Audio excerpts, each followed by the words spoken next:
Okay, so I'll start by welcoming you at this special webinar on the Nazi roots of anti-Semitism, which is done within the framework of a project that we do together with the Czech, German, and Slovak ICEJ called With Culture Against Anti-Semitism.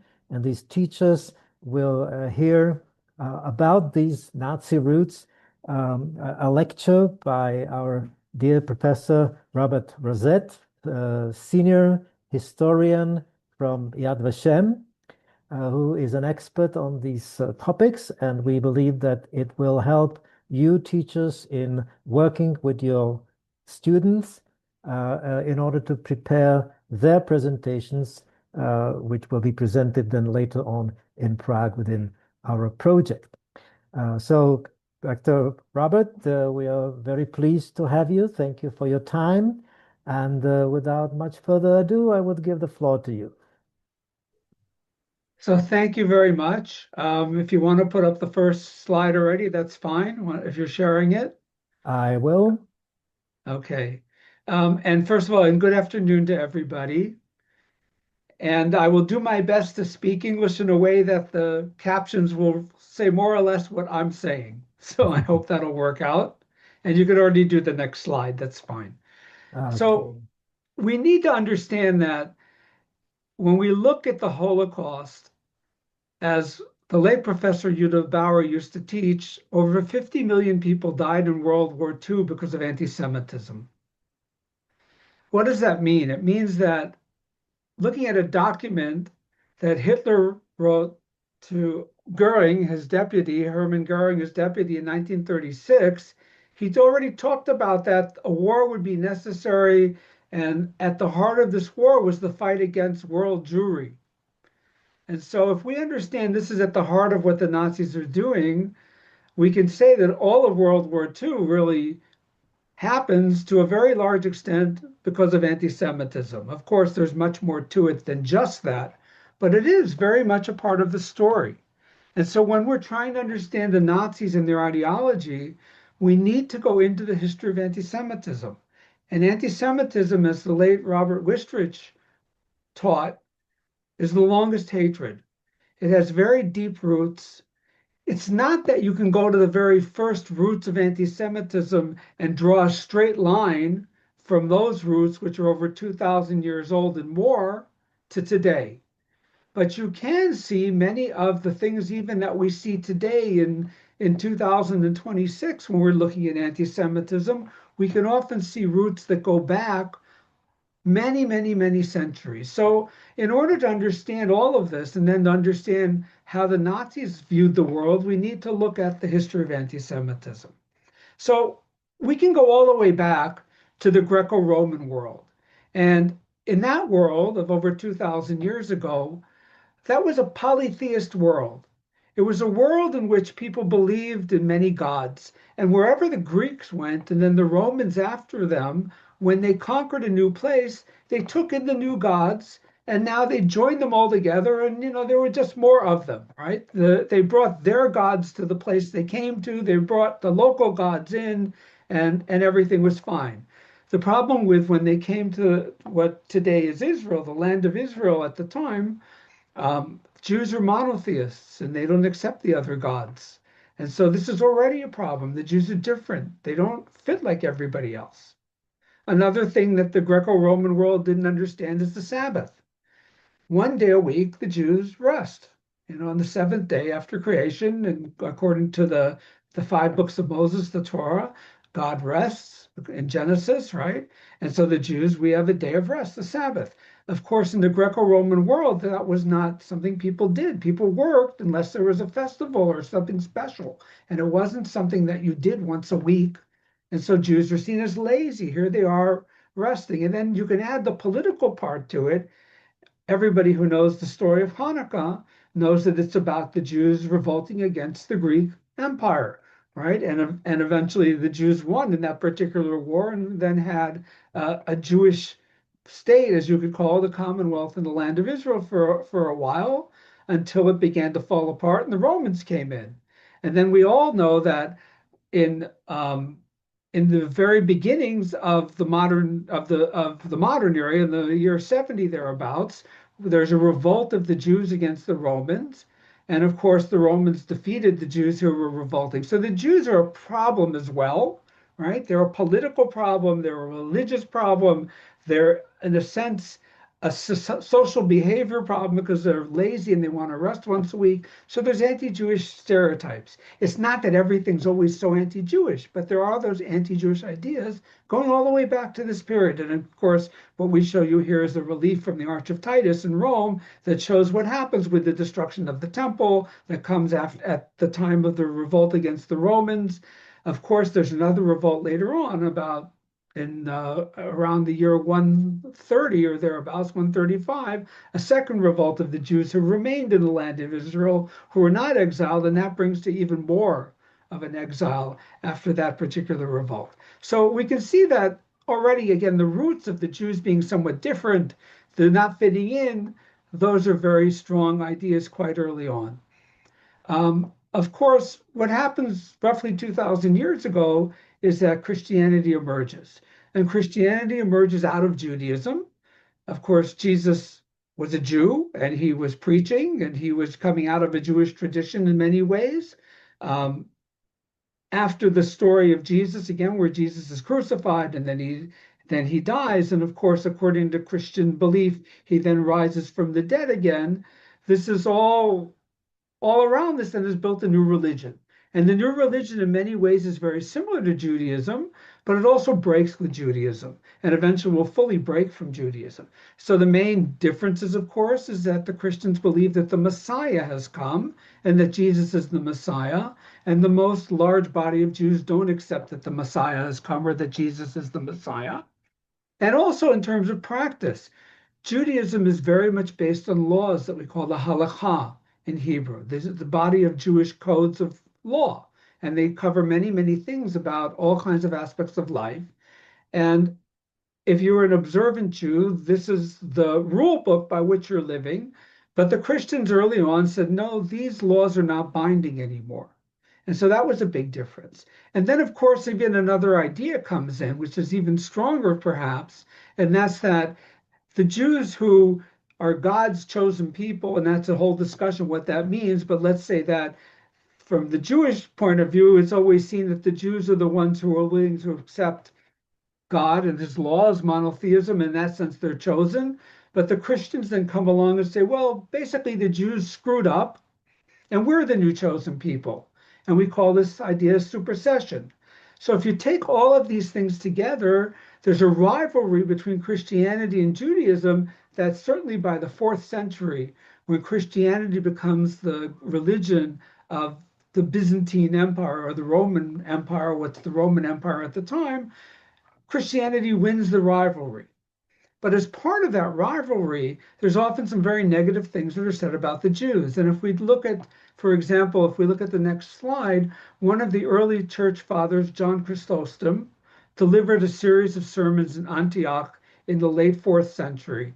And he said many very strong things against Jews. He said that the synagogues were not a legitimate place to worship God because of the willful actions of the Jewish people. He fully blamed the Jews for the death of Jesus, and that it's on their responsibility, not just at the time, but forever onward.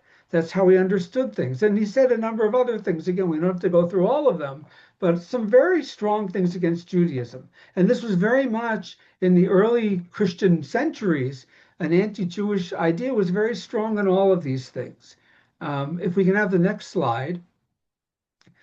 By the time we move forward into the what's becoming the medieval world, we have a very set structure of society, which I'm sure all of you studied and learned about when you were probably, in high school age as well, about the feudal world and how it worked. And it was a very structured society, as the chart shows, right? And there's the king on the top, and then there's the aristocracy, and then different levels within the society of the free people, and then those who are tied to the land, the serfs. And in this very structured society, the Jews don't fit in. The Jews are not serfs, right? They're not part of the land. The Jews are sort of free in what they can do, but they don't have any rights. They only have rights according to what the aristocracy wants to give them. And they really can't do many things. They're not allowed to own land. They're not allowed to join the professional guilds, so they can't become carpenters or they can't become tinsmiths. They are allowed to trade goods and they're allowed to lend money. And we see this very, very clearly in something called the Fourth Lateran Council, which is from 1215, which says very clearly that Christians are not allowed to lend money because it's seen to be immoral. And this is something that the Jews will be doing. Jews cannot hold public office, for example. So again, the Jews are sort of outside the society, even though they're still there. But they have very little security in the society, of course, in this period. And so again, many stereotypes are going to begin to grow up about who the Jews are. If we start with the idea that the Jews are responsible for killing Jesus, we see them as being duplicitous, untrustworthy. The figure of Judas, right, is seen as somebody who is untrustworthy and representative of the Jews. The Jews are vindictive, right? They killed Jesus. So those are some of the stereotypes that will grow up about who Jews are. And then if we look to what they're doing in society, we see this as well. Many ideas growing up about who Jews are. And it's not just about the Jews. If we see the next slide, it's also about Judaism and the Jewish text. It's not just about the Jews in society, but what Judaism stands for. And particularly in the 13th, 14th, 15th century, the holy Jewish book of the Talmud is often put on trial in what we call disputations, in which usually a rabbi and most often a Jew is converted to Christianity who knows about Judaism debate one another, and they debate about the Talmud. Now, the Talmud, for those who might not know as much about it, there's the Bible, there's the Torah, the 5 books of Moses. Then there's the other books of the Bible, right? And there's the Bible. And of course, then Christianity adds a new segment to the Bible, which is known as the New Testament. But the original Bible has those parts to it, right? And then Jews teaching about the commandments that come out of the Bible develop a whole set of more moral ideas and laws, again, that we call the halakha, what I mentioned earlier, of Jewish law. And these were oral until eventually they were written down into 2 bodies of works, one called the Mishnah and the other Gemara, and they became then the Talmud, the Mishnah and the Gemara biyachad. So anybody who's ever seen a Talmud, it's a very interesting book in the way it's set up, because it has the heart of the argument in the middle, and then many ideas all around it that different rabbis over the centuries and different Jewish thinkers thought about various things. Okay. So there's these disputations about the Talmud in which the one arguing against it is trying to show that the Talmud is teaching the Jews to be evil, to do all kinds of terrible things, right? As opposed to what it really is about. And that led to the burning of the Talmud in Paris in 1242, for example. It led to very serious disputations against the Talmud in Spain, again in the 14th and 15th centuries. So the Jewish religion is attacked along with the physical Jews, again, being attacked for characteristics they're supposed to have. Another important piece of this story comes about with the coming of the Inquisition. And the Inquisition, again, is the Catholic Church in mostly the 15th century, and even beyond that. It will continue actually for a number of centuries, trying to purify itself and to make sure that it's pure. And part of the way it's purifying itself is trying to get rid of any kind of heretics or any ideas it doesn't like. In the mid-15th century, there was a tax revolt in Spain. And it was decided that the leaders of the tax revolt were Jews who had been forced and coerced into becoming Christians, and that they were the ones behind the tax revolt. And so this led to a very strong drive in Spain and Portugal at the time against Jews who had converted to Christianity, who were being seen as, in some ways, being heretics. Now, the truth is that there were some Jews that continued practicing Judaism inwardly and only outwardly became Christian. the language that was used to talk about all the converts, they called them Marranos. And Marranos in Spanish in this period, it means pigs. But they're in, if you look up what they are, of course, in scholarly literature, they're called the conversos. But they're the ones being targeted, particularly after this tax revolt. And this is the first time that the word race is even being used. And it's being used in to say that the Jews are a race. Their religion doesn't matter. It's their origin, it's their race. And it's really the very first time we'll even hear that concept, which is going to develop and become very important to understanding anti-Semitism and all kinds of bigotries as we go on into the 19th and 20th centuries. So anyway, the Spanish Inquisition is very much targeted against the Jews. And of course, one of the most infamous things that happened is something called the Alhambra Decree, which is in 1492, in which the Jews were expelled from Spain. So any Jews who hadn't converted were expelled. If you didn't convert, you had to leave. And of course, this leads to a big exile from the Jews of Spain. There are Jews who will remain. Some, again, will surreptitiously try to practice Judaism, but again, that will become very minor as time goes on. Most Jews who in any way remain Jews then leave with the Spanish Inquisition and the expulsion of 1492, and then a subsequent expulsion about 9 years later. So the anti-Jewish attitudes in this pre-modern Christian world are quite strong. And I'm going to, in a minute, we'll talk more about some of the stereotypes, but just to understand the development of it. So if we look at the next slide, another very important thing that happens in Christian Europe comes about with the Reformation under Martin Luther. And again, in the 16th century, we have a split between the Catholic Church and what will become the various kinds of Protestant churches. And of course, the big split is because Martin Luther and the people around him believe that you do not need a priest between you and God. You do not need somebody to read the Bible for you. You can read it and understand it yourself. More and more of the Bible is being not just put in Latin, but being put into the local languages. And this is a big split in the church, right? Now, Martin Luther, when he begins, and he really is the father of the Reformation, although there's other actors, of course, involved, but Martin Luther very much believed in his early writings and things he was saying that you must treat Jews reasonably well or nicely. And he really explained that he felt that they would come to this new form of Christianity because it was so wonderful. And he said you have to treat them with honey and not roughly if you want to bring them in. But of course, what happened is that most Jews did not accept this new Christianity either. And the result was that Martin Luther turned very anti-Jewish in his writings. And so in 1543, he wrote a book called The Jews and Their Lies. And he counseled that synagogues should be burned and Jewish homes should be knocked down and the Jewish books should be taken and Jews should be forbidden from teaching Judaism and they should not be allowed to travel safely. They should have all their wealth taken from them and they should be made to perform forced labor. Those were things that he said in The Jews and Their Lies. So this new version of Christianity, right, as much as it was opening up to many things as far as its understanding of Jews was concerned, its main proponent, Martin Luther, became deeply, deeply anti-Jewish, very hostile to the Jews in his ideas.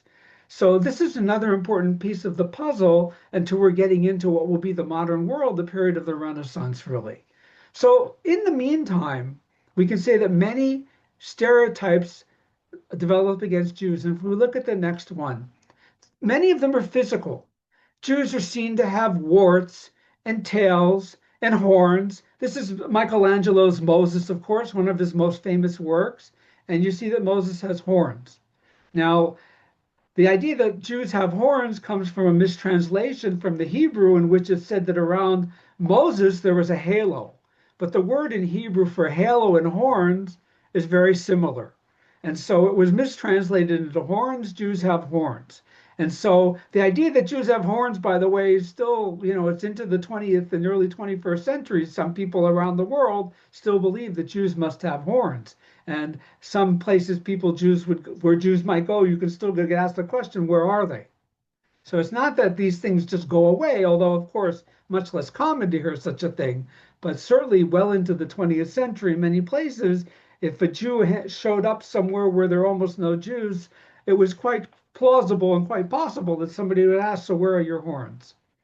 Another stereotype about the Jews is that the Jews are ugly.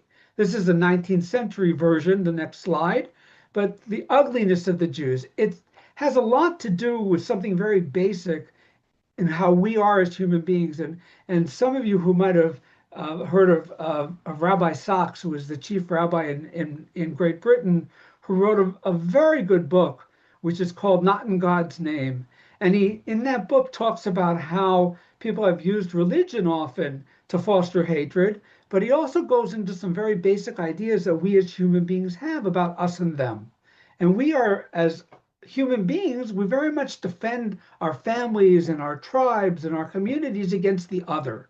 And the other then is often seen as something very different. He may have horns. The other is ugly. The other often is said to be smelly, right? And other ideas. And again, the Jews are very much seen as the other within this Western society, again, through really into our own period. They're seen that way often. The next slide, that if we can show it, shows another idea that's very strong, and that's the Jew and the devil and the relationship of the Jew and the devil. On the one hand, you can understand the logic of this. Why is the Jew seen to be in league with the devil? And we already see it in the New Testament, this association, right? So why are Jews seen to be with the devil? Well, if you think that if Jews don't accept Jesus as being God, then they must be against God. And if you're against God, then you must be in league with the devil, because it's the devil that stands against God. So there's a logic to it, why Jews are the devil, or at least they're in league with the devil, or they worship the devil. Again, many different things are said about the Jews. And again, the Jews in league with the devil also means that they're ugly, they have horns, they're not quite human, and all of these ideas that come along with it very strongly. And we can talk about a demonization of the Jews. And this is a very strong idea that comes in already very early on, and certainly gains a lot of traction in the medieval world and really into our own modern world. Another very strong idea against the Jews is they only care for themselves. The Jews are clannish. They only care about their own people. They don't care about others. And in some of those disputations about the Talmud, certain pieces of argument are taken out of it to show, yes, the Jews don't care about anybody else. They only care about themselves. And so that's an idea that becomes also very strong, that Jews don't care about general society at all. If we look at the next slide, another very strongly held stereotype that begins again back with that Lateran Council we were talking about, which said that Christians can't lend money, Jews are the ones lending money. And we know in the medieval world that this is something that Jews are involved in, often in being money lenders, being the bankers of the world, until, of course, certain families will come along, and in Italy, the Medicis and others that will become bankers. But the Jews are the bankers often. And so there's a stereotype that will grow up that Jews only care about money, that they're rapacious money lenders. They're money lenders who only care about money. If you think about the character Shylock that Shakespeare wrote about in the 16th century, he's a money lender, and he says if he doesn't get his money, he wants his pound of flesh. Although Shylock also has a very beautiful soliloquy where he talks about how he's human just like everyone else. Shakespeare in this is not black and white. But the idea that of the Jewish moneylender is a very strongly held view of Jews. I mean, when Shakespeare's writing about Shylock the moneylender, the Jewish moneylender, this will fall on very fertile ground in 16th century England. Another stereotype that will come up, and we can see the next slide about that as well, is about blood libel.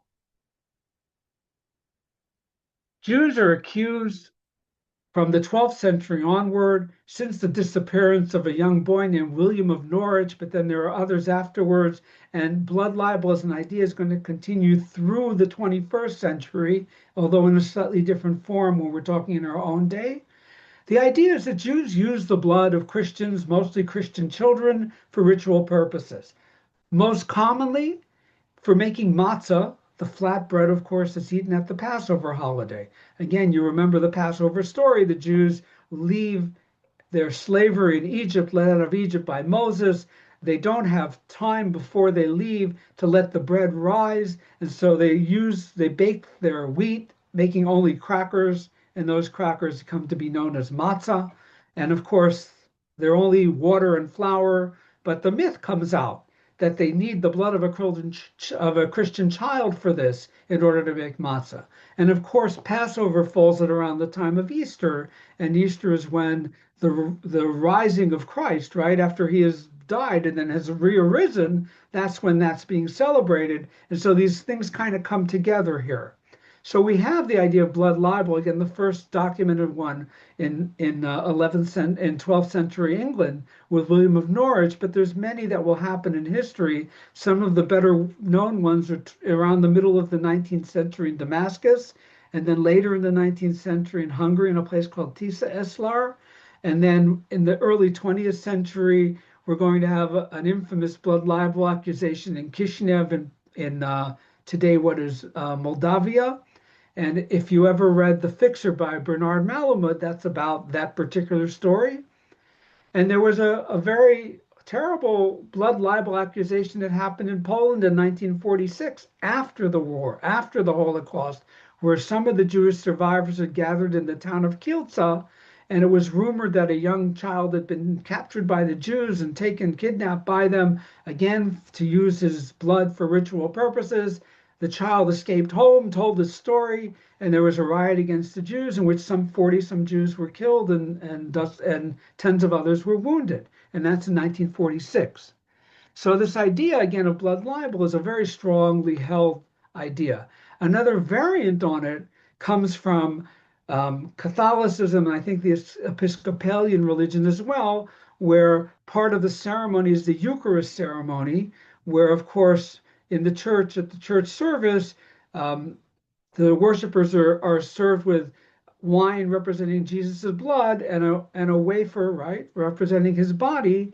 And it said, of course, that these then become the body and blood of Jesus, right? And that's what that ceremony is all about. So the Jews were accused of putting holes in the wafers in order once again to kill Jews. That's a variant on the blood libel accusation that was also very strongly held and used against Jews and often led to riots against Jewish communities and attacks on Jews from the medieval period onward.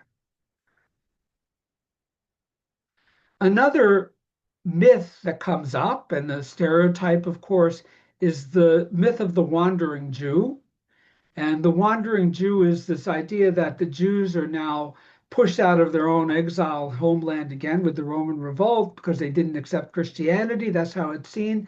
And they are now destined to be wandering. And there is this one Jew that's wandering forever. Strangely, his name is Ahasuerus. And we're going to celebrate the Purim holidays very soon. The story about Queen Esther and the attempt to murder the Jews in the Babylonian Empire or in the Persian Empire, and that then doesn't happen, right, because of Queen Esther. And the king there is Ahasuerus in Hebrew. But he's seen as designated in this story as the wandering Jew, which is some strange use of a name. But anyway, the idea that Jews are wandering. And this is the rootless Jew.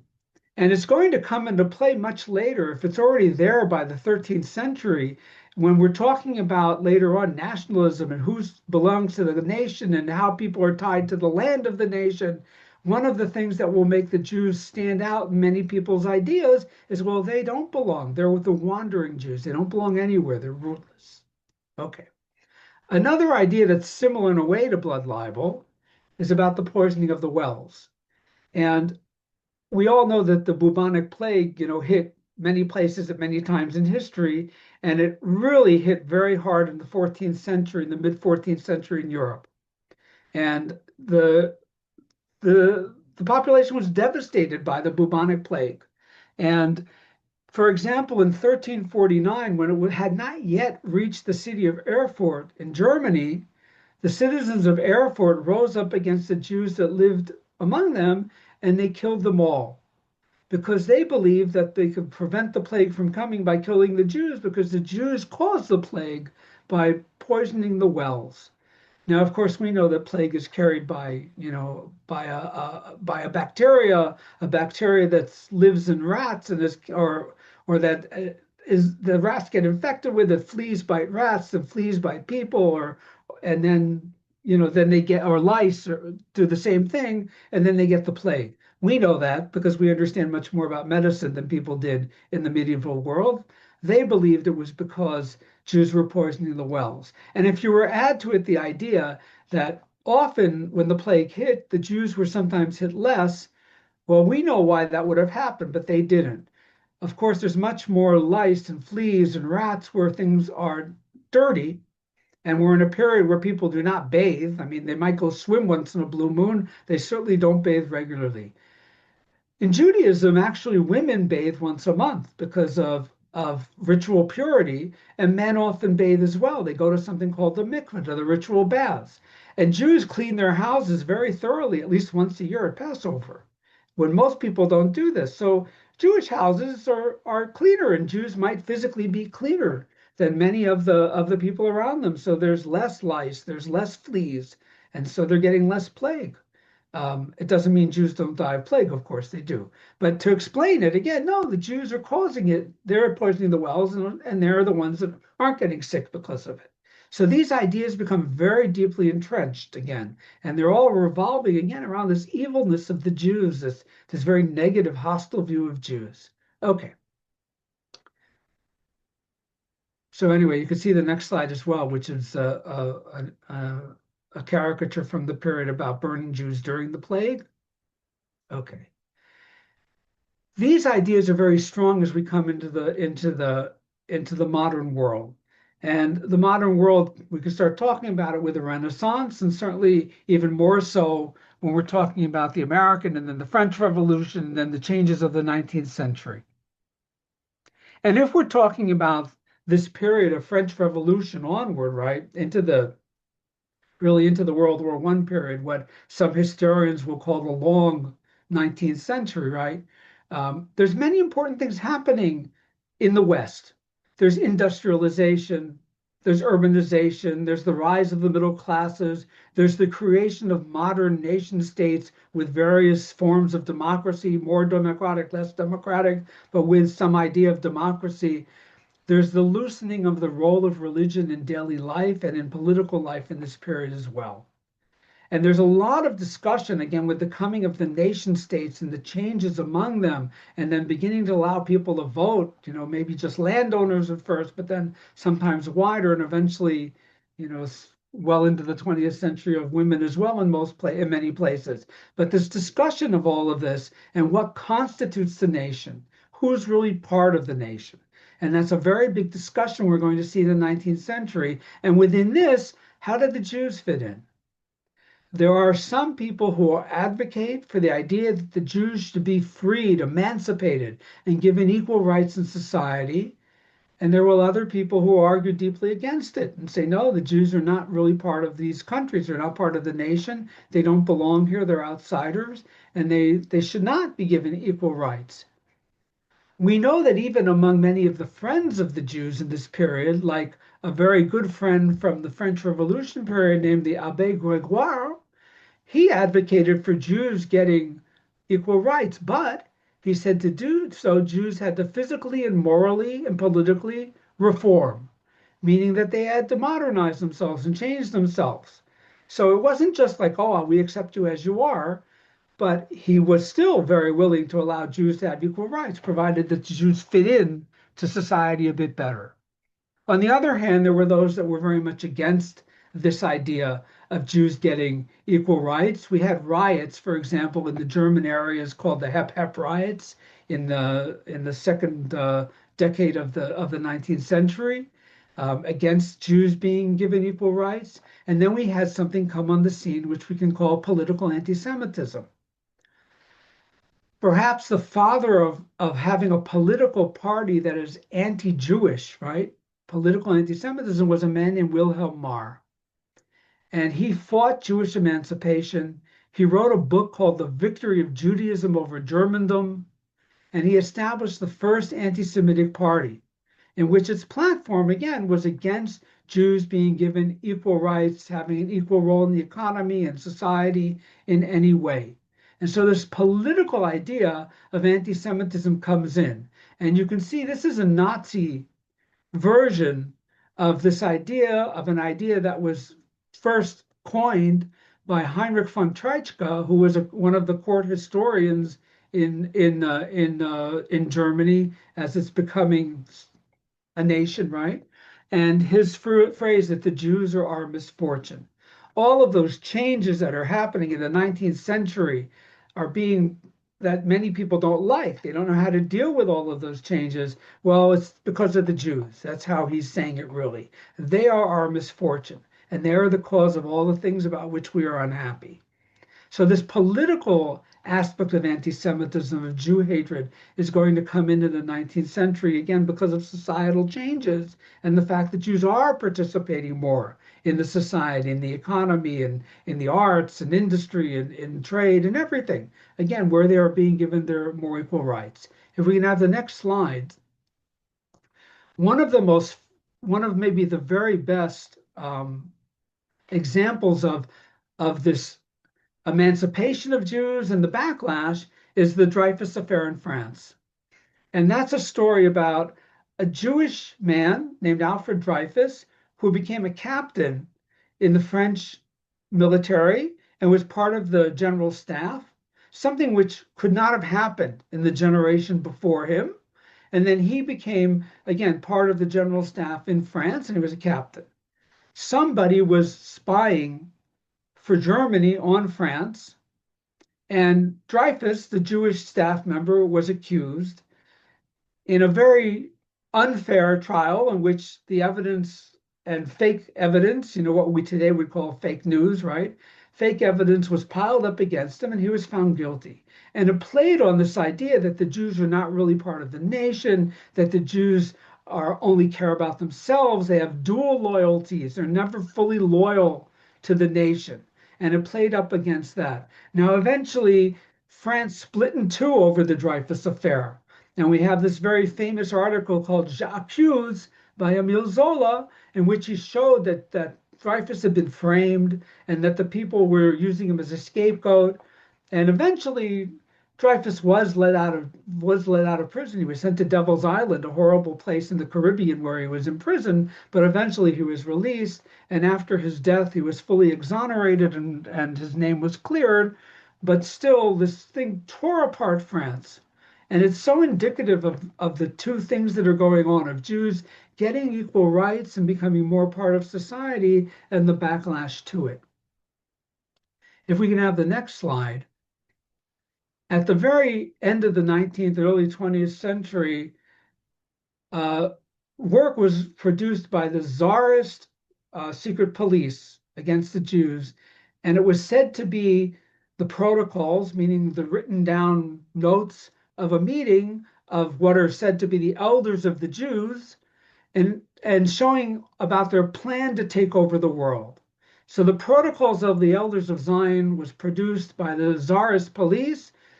The Tsars often used anti-Jewish activity, hostility, to let out air, because they had a very strict regime, and sometimes this was the best way they felt to let out air, let people attack the Jews and not attack the monarchy. And so this was produced as part of those kinds of ideas. The protocols of Elders of Zion spread to the West at the time of the Russian Bolshevik Revolution in 1970, what we call the White Russians. The anti-communist Russians were fleeing westward, many of them, and they brought this text with them, and it spread very quickly. It spread, for example, to the United States, and Henry Ford published them in his newspaper, believing them to be true. Even the Times of London published the protocols, believing that they were true, until then they learned it was a forgery. And then they published saying it was a forgery. There was even a trial in Switzerland in 1934 and 35 to prove that they were a forgery, that they're not real. But still, they've had incredible staying power. And today, when we talk about conspiracy theories being so prevalent in our world, this is really the mother of all the conspiracy theories, that the Jews are out to take over the world. And I mean, I didn't do research on all of them, but when you look at many of the theories that are out there, you often see something that's taken from the protocols or something about Jews involved in these conspiracy theories. If you jump ahead and look at many of the things that we've been seeing in the last years about who spread COVID and other ideas, you can see roots often in the protocols. And of course, they exist in many languages through today, even if Amazon more or less stopped selling them a number of years ago due to a lot of pressure, you can still find them online quite easily. Okay. If we'd have the next slide. Race. As I said, the idea of race comes up in Inquisition Spain, and many people spoke in terms of race, especially in the 18th century and into the early 19th century.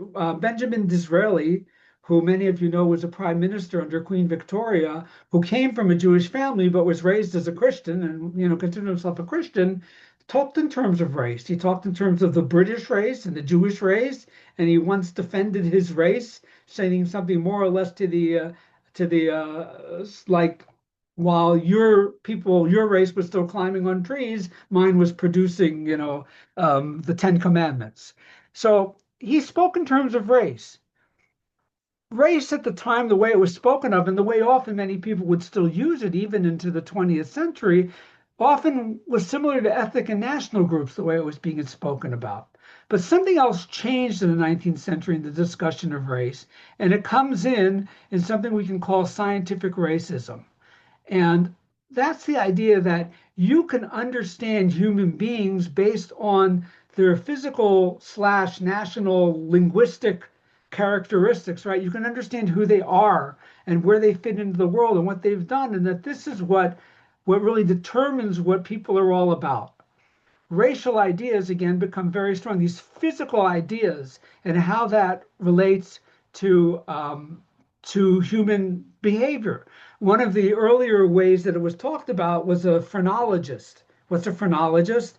A phrenologist named Franz Joseph Gall. He said that you can understand who the person is by feeling the bumps on their heads, for example. That this physical attribute that we have bumps on our heads, depending on which bumps we had, would determine what kind of person we were. And so he had a whole theory based on this that they called phrenology. If we look at the next slide, there were others who were trying to, again, dealing with this idea of nation and race and identity and abilities based on racial ideas. They really brought about what we would call scientific racism. This idea that you can talk about racial groups based on characteristics that can be measured and talk about in scientific terms. Of course, biology is a big idea back then because this is the beginning of discussions of people like Darwin and then Mendeleev about how how traits are inherited and things like that. Biology is a big deal in this period, and so applying it to human beings in this way also becomes a big idea. And Gobineau wrote 3 essays on the inequality of the human races, in which he said that there were white, yellow, black races. The white race is superior. The whites came out of India. There were a group called the Aryans. And so the Chinese civilization, like the Egyptian, was really founded by an Aryan colony out of India, right? Not the people who actually live there that we might identify. And so this is how he understands the world. And he said that the Aryans, meaning these white people, were brave and intelligent and strong, and they had a certain weakness and creativity, and a little bit of blood from other races could be good, even from the Jewish race, but too much racial mixing would be the ultimate destruction of civilization. That's what he was writing about. If we look at the next slide, another important person writing in this vein, in the very end of the 19th and the beginning of the 20th centuries, is Houston Stewart Chamberlain. Houston Stewart Chamberlain is half British and half German, and he wrote something called The Foundations of the 19th Century, which again came out in 1899 in German, and this would be the English version. And he grouped all European people, not just Germans, but the Celts and the Slavs and the Greeks and the Latins into the Aryan race. And he says that these, again, are the people that create civilization. He thought the northern part of this race, who he called the Nordic Aryans or the Teutonic race, they're the most superior. And of course, he said that the Jews were fundamentally alien to this race. And so we begin seeing the idea of the Jews as sort of an anti-race. Another person who spoke in these terms, if we see the next slide, is Richard Wagner, the composer. And he wrote even earlier ideas about how Jews were not capable of writing their own music and really only stole their music from other people, and that the real music was created by people like Mozart and Beethoven, again, part of this racial group that is being spoken about already of the Germanic people. And so Richard Wagner, who again is an amazing composer, was also deeply, deeply, deeply anti-Jewish. And then again, another piece of it that comes into it. And now I mentioned also this idea of who's in the nation and who constitutes the nation and what's the strong part of the nation. What is the part we need to make strong? And a whole idea grows up in the Germanic speaking areas about the German folk or the German people. And this is called in English folkish thought, right? But of course, coming from the German word folk. And it has a lot to do with the tying of the ethnic Germans to the German land. And it's a very tribalistic view of the world. You belong to the tribe, you're part of the tribe. And again, the tribe belongs to the land, the tribe constitutes the nation. And it's very important to return to nature. Being a farmer and a peasant is very important. And again, this is all mixed in with racial ideas, and the Jews are seen as being outside of it. In almost all discussion of the folk, except for some very minor things on the side by a very few of the thinkers, Jews are seen to be outside of the nation. They're not part of this. And so this too is a very important strand of thought that's going to come in. So there's a word we use, and that word is anti-Semitism. And where is it coming from, and what does it mean, and how does it tie into all of this? The word anti-Semitism also is a 19th century creation that has to do with this racial thought, with this view of the nation, with this view of language tying people together as well. And so the first person to talk about Semitism was a philologist, somebody, an expert in languages named Renan Ernst Joseph. He was a Catholic, which is not that important, but he was talking about Semitism and talking about the Semitic languages that brought about a certain culture and a certain view of the world and a certain morality and ethic view, which he called Semitism. And he was writing about this in the mid-1850s.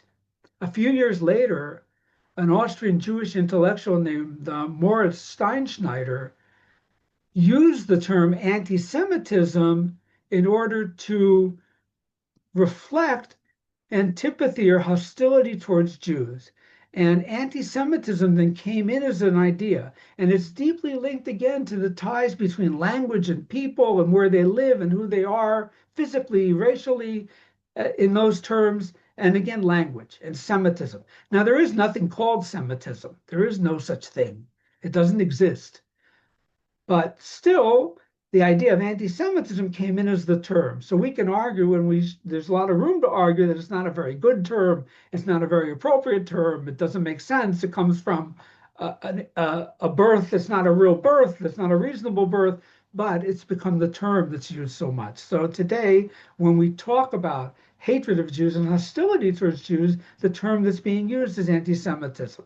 And so to understand that the term itself reflects ideas about hatred of Jews, that's very important. But again, there is no such thing called Semitism. So once in a while, you might hear people coming out of places where Semitic languages are spoken. Arabic, for example, is a Semitic language, right? It's not the only one. There's a number of others, but coming out of a place where Semitic languages are spoken, say, I can't be an anti-Semite, I'm a Semite.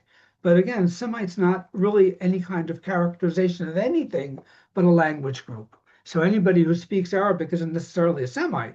You know, you can learn Arabic and speak Arabic and come from I don't know where, anywhere you want. So it has nothing really to do with who you are physically, ethnically, or anything else in many cases. Okay, so Semitic languages bring to the idea of that term anti-Semitic. And so that's another thing that comes in the 19th century with all of these changes and with this attempt to sort of somehow classify things using scientific method. The problem is the scientific method is deeply flawed always. It's not really a very good method, but still cloaking many of these ideas in what we would call today a pseudoscience. Now, another very important idea of the 19th century, which the Nazis are going to adopt, and the truth is all of these things I've been talking about are bringing us towards what the Nazis are thinking, even if they don't accept every piece of what I've been saying up to now, the way we're talking about it. So another important part of the discussion of the late 19th and early 20th centuries, and if we can see the next slide, is something we call eugenics. Eugenics is talking about breeding better people in the sense that just like, you breed animals, and you might breed a very strong muscular horse to work in Scotland and in Northern England, and that led to the Clydesdale horse, for example.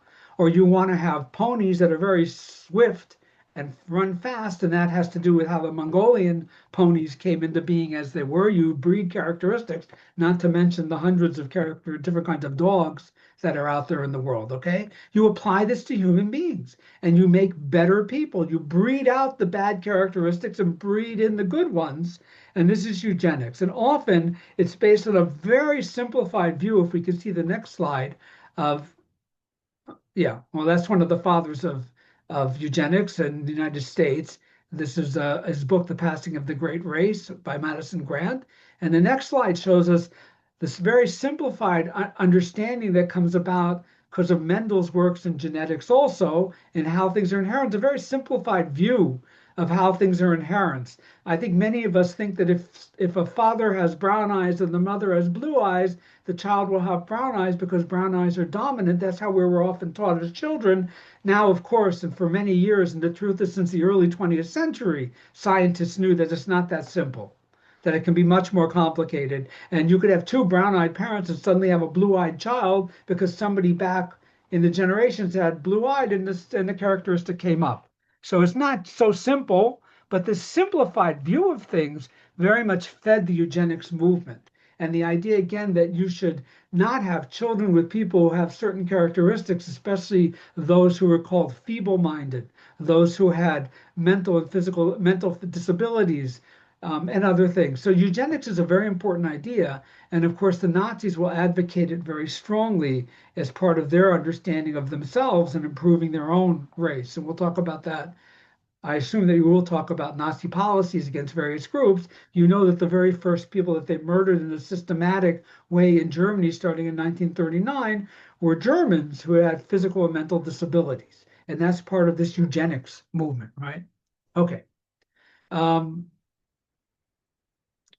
Many conspiracies, again, are all part of this and coming in strongly in the 19th and 20th centuries. I mentioned the Protocols of the Elders of Zion. If we show the next slide, another big conspiracy theory is the idea that it's the Jews who are behind Bolshevism. Yeah, if we could see the next slide. I don't see it. Okay. Anyway, Jews are behind Bolshevism. There's the Russian Revolution in 1917, and it overturns the Tsarist Empire, of course.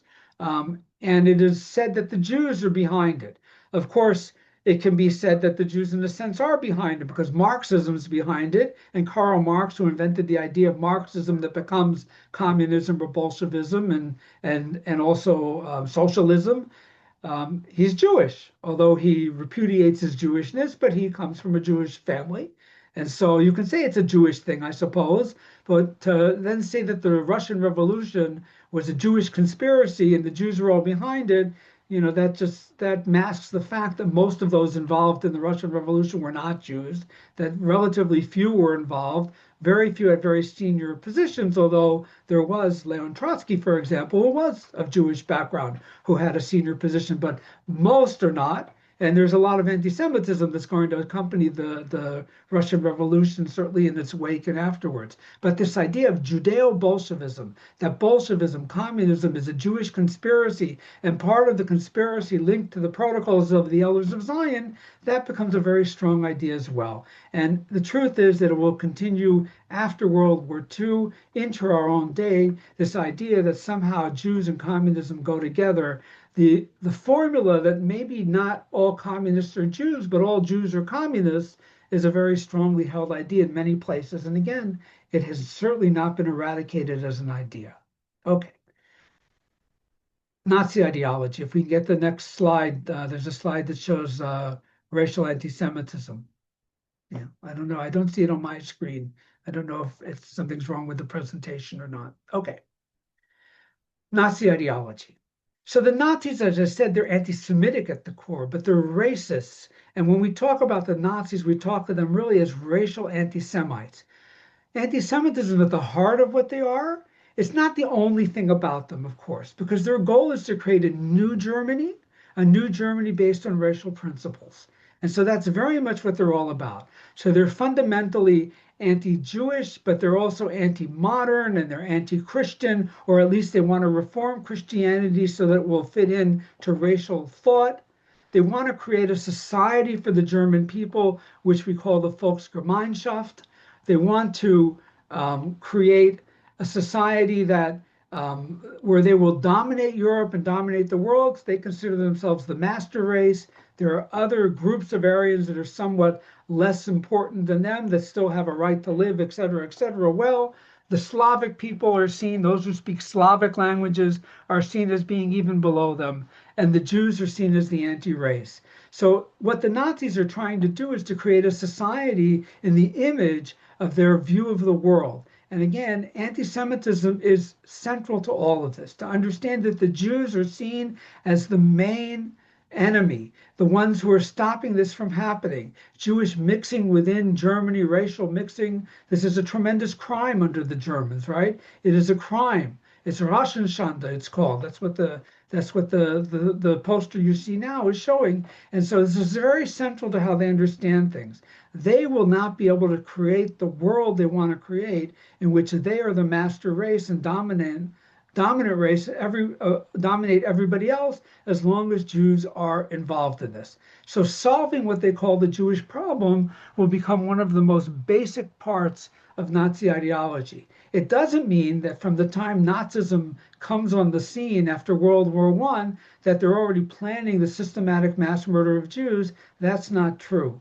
Anti-Jewish policies, the way to deal with what they call the Jewish problem, are going to unfold, especially after the Nazis come into power in 1933. And it's not a step-by-step unfolding, but as different things are happening and they see different possibilities, they will go in different directions. And of course, that's a whole different lecture about the development of Nazi anti-Jewish policy. But to understand that anti-Semitism is at the heart of what they're doing is a very important feature of understanding the Nazis. So I think that I'm supposed to stop, and we were supposed to have time for some discussion. So I don't know if you'd like me to stop here, we can do that and have a couple of questions. Yeah, well, it's very interesting, of course, but I think we should have the time for questions. I'll stop sharing now. And those of you who are seen on the screen, the panelists, you can just unmute yourself and ask a question. We also have other participants which are not seen, but they can react by asking a question in the chat. So those of you who are among the other participants, you can write into the chat, ask your questions, and we shall deal with that. You can write it in any language that we can just be able to work with that. Jo, takže ty, kteří případně mě, když posloucháte česky nebo slovensky, můžete napsat svou otázku do chatu a my se jí budeme taky zabývat. Okay, time for questions now.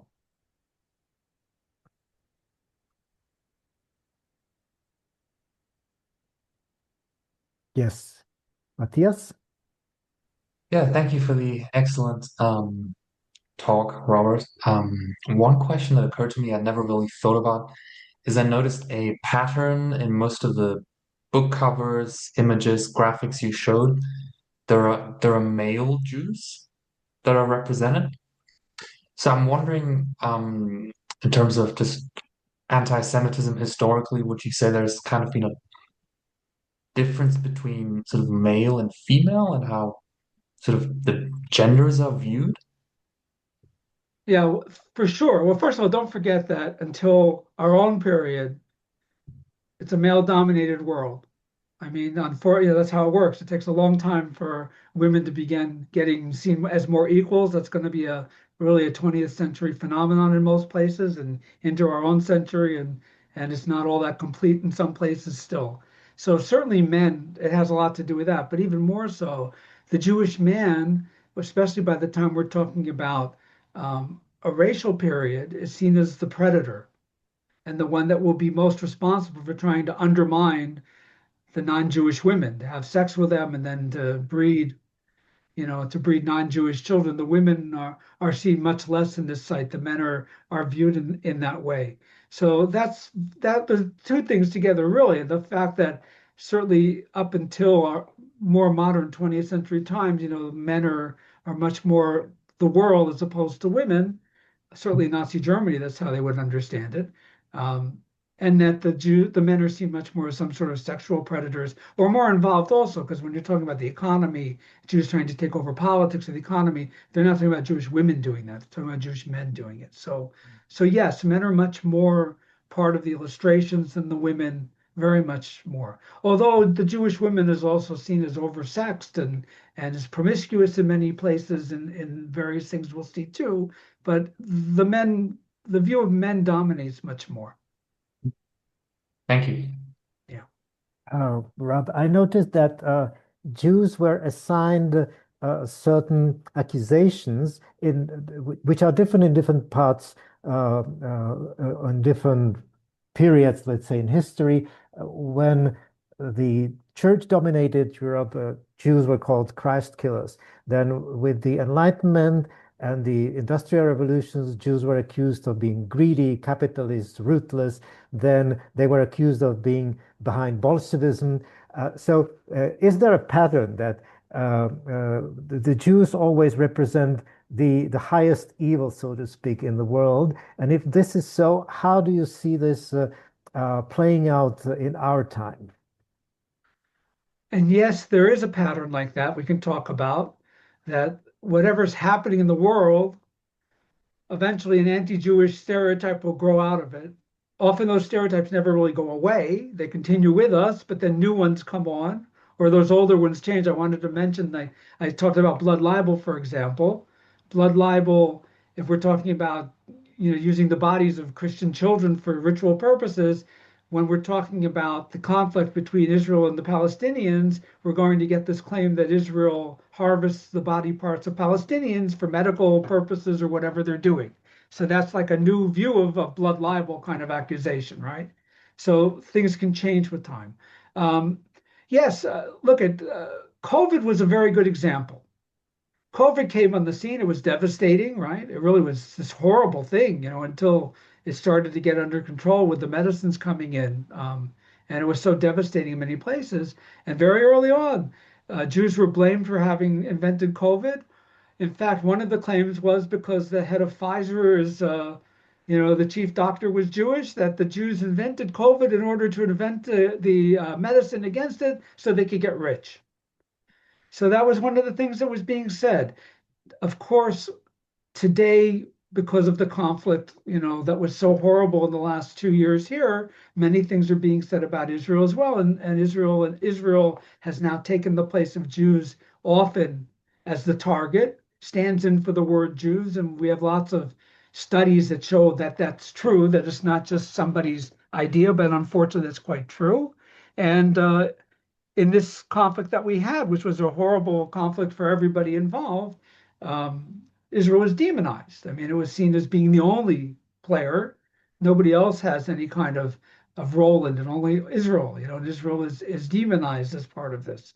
And so that Zionism as an idea, that's a whole other discussion too, but Zionism is the idea that is the Jewish national liberation movement. I suppose it's the best way to explain it in a few words, that Zionism is some evil, horrible thing, as opposed to any other national liberation movement, which is usually not seen as that way. But Zionism has taken on many of the ugly characteristics. So yes, as things move along, often the focus of the anti-Jewish or the anti-Semitic rhetoric changes. It often harnesses many of those older ideas to it, and that's what we see a lot. And again, you can see this in many caricatures in other places, how some of these ideas will continue with us. Again, the blood libel one about that the Israel Defense Forces harvests Palestinian body parts for medical purposes and experimentation and other things. That's really a new version of a blood libel accusation.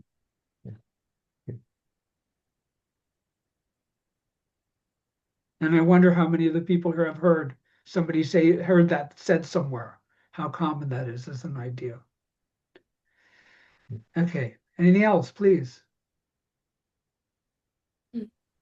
Yes, thank you very much, Robert. It was totally interesting. I also have a question about the term antisemitism. You said it came up in the 19th century. In the 1850s, yeah. Exactly, yes. And it includes also all the Semitic languages, also the Arabs.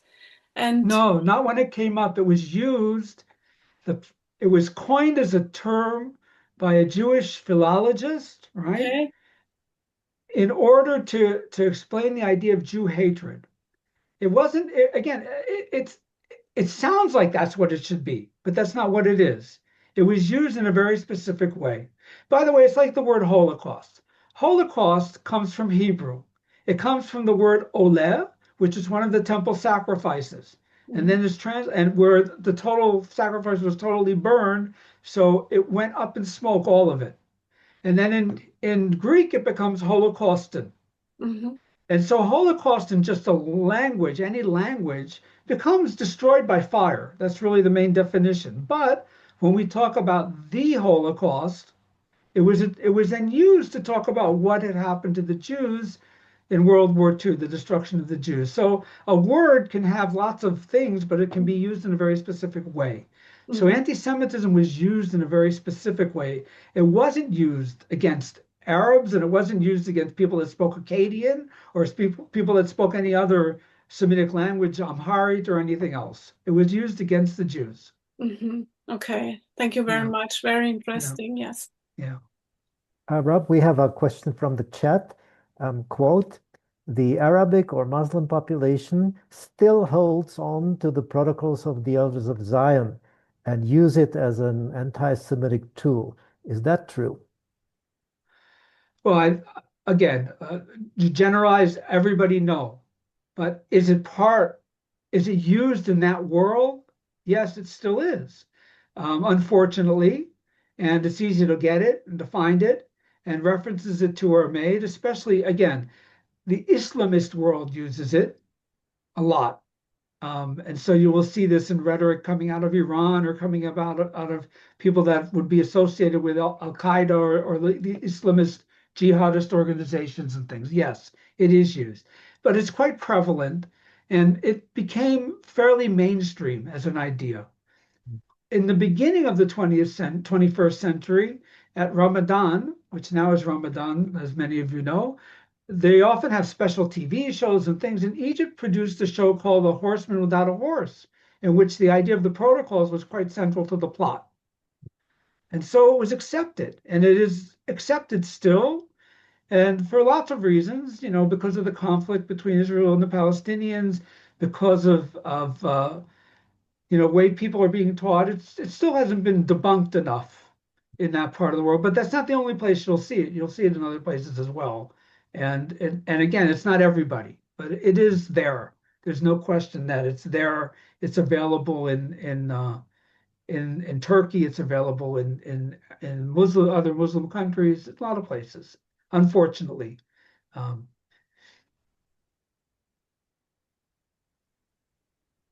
right. Anyone else? Radek, do you have a question, perhaps? No, I haven't any question. One question. Robert, thank you so much for your excellent talk. Do you know, did Hitler quote Martin Luther directly? Oh, that's a good question. I mean, I don't know everything Hitler said, but certainly he would have referenced some of the ideas.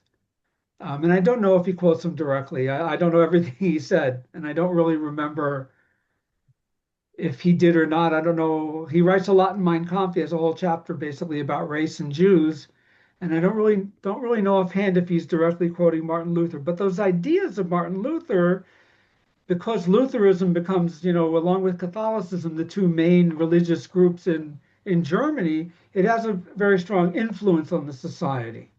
And, you know, they're not overturned. Those ideas are not overturned until after World War II, really, by the churches, you know, that repudiate many of the anti-Semitic ideas that they have been held for so long. Also, the Catholic Church with Vatican II, which repudiated, you know, the idea that the Jews through all the generations are responsible for Jesus's death.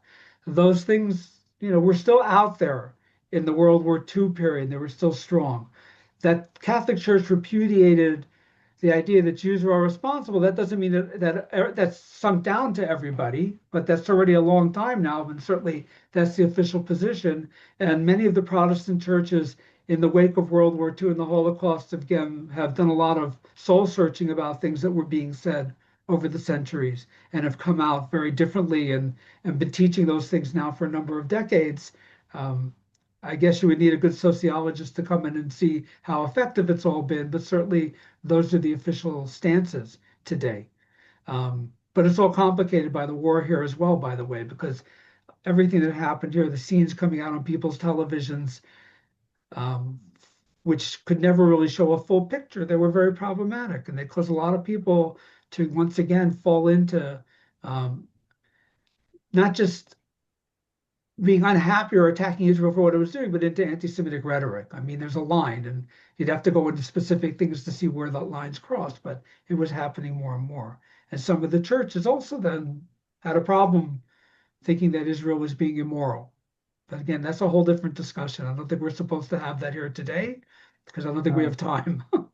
It would be a great discussion on where does anti-Semitism begin, or where the criticism of Israel's policies is still legitimate. It is a good question, but again, probably beyond the scope of this lesson. Although I will say that the IRA definition, I think, says it well. And that's anything that's normative criticism you'd have against any other government is fine. When you're using anti-Semitic language and tropes, I mean, well-known tropes, dog whistles and such things, then you're going over the border. And when you're delegitimizing Israel or having double standards against Israel, then you're getting into a different discussion, right? But if you want to criticize Israel the way you want to criticize your own government, come here, watch our press, read our newspapers, listen to the radio, watch TV, or just get on a bus, and you'll hear plenty of criticism, because that's normal. That's how it should be. Yeah. Just for everybody, if you are familiar, the IRA definition, that's the International Holocaust Remembrance Alliance, which put up this working definition of anti-Semitism. You can easily look it up on the internet, and it has several examples of typical situations where the criticism does get over the red line. And also, you should know, I just say the IRA definition is not an academic definition, and it's not a legal definition. It's a definition that was agreed upon by 34 countries, which means that any one of us could sit down with it and maybe make it look a little better if we wanted to. But because it was something that so many countries agreed upon, that's what its strength is. And it's meant to be a guide to understand things. It's not meant to be a hard and fast rule, but a guidance tool to help us understand things. Because there's a lot of pushback about it. I'm sure some of you have heard about that as well. Right. Well, I hope that this lecture helped you as you guide your students in thinking about this difficult subject. And I'd like to thank you, Robert, very much for your talk, for all the information, for the way you laid it out very clearly. And we are very happy that we can work together with experts from Yad Va-shem within our project.